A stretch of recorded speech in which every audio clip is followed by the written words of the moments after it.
منتصف القرن ال17 مع الملك لويس الرابع عشر الباروكة ابتدت تنتشر كموضة في البلاط الملكي كله. لويس الرابع عشر شعره وقع بسبب مشاكل جلدية وبدأ يلبس باروكات ضخمة لتأكيد سلطته وأناقة البلاط. لويجي أمارا في كتابه ذا ويج A Hairbrained History بيقول إن الباروكة كانت وسيلة لإخفاء العيب وإظهار الهيبة وكمان لغة سياسية. بس قبل ما نكمل عن لويس الرابع عشر لازم نعرف حاجة مهمة جدا، ايه السبب الحقيقي اللي خلى الباروكة تنتشر جامد جدا في اوروبا؟ مش بس الموضة، لكن كمان المرض. القرن ال16 وال17 اوروبا كلها كانت مليانة مشاكل صحية، واحدة من اكبرها كان الزهري سيفيلس اللي ظهر حوالي سنة 1518 وانتشر بسرعة جدا. يعني لو شعرك وقع بسبب المرض، بدل ما الناس يضحكوا عليك ويشوفوك مريض، تلبس باروكة وتظهر ملك البلاط. متصل لو شعرك وقع المجتمع كله عرف ان انت عامل حاجة غلط. ده اللي خلى الطبقة الغنية في فرنسا تقول يا سلام نخبي الفضيحة ونخليها موضة.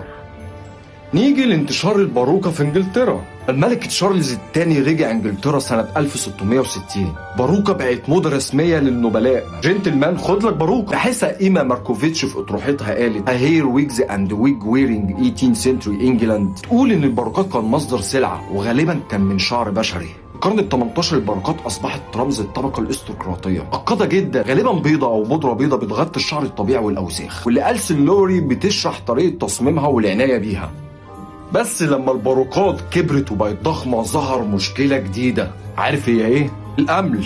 الباروكة كانت أرض خصبة للأمل والحشرات، خصوصا مع الشعر البشري الطبيعي كانوا بيجيبوه من السوق أو من الشعر المستعار للناس العاديين وحتى المتوفيين. حقيقي كانوا بياخدوا الشعر من الجثث في المقابر.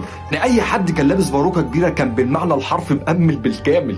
وعلشان خاطر يحلوا المشكلة دي اخترعوا عصا الهرش سكريتش ستيك اللي كانت جزء أساسي في جيب أي راجل في البلاط الفرنسي أو الإنجليزي. وده كمان سبب بودرة الشعر البيضاء، مش بس للموضة لكن كمان لتغطية ريحة الأمل والزيوت. باروكة مش شعر مستعار بس، ده تاريخ وطب واقتصاد وثقافة وسلطة وهوية. يعني أيامها لو مش لابس باروكة تبقى فقير، بس يا حلاوة هبقى غني ومأمل. من مصر القديمة لليونان وروما والعصور الوسطى لفرنسا والقرن ال18 الباروكة لعبت دور مهم جدا في حياة الناس والمجتمع حتى لحد النهاردة. أتمنى كل حلقة عجبتكم، ما تنسوش تدوسوا اشتراك، ولو انتوا على الفيس تابعوني عشان تعرفوا اللي قدامكم واللي وراكم.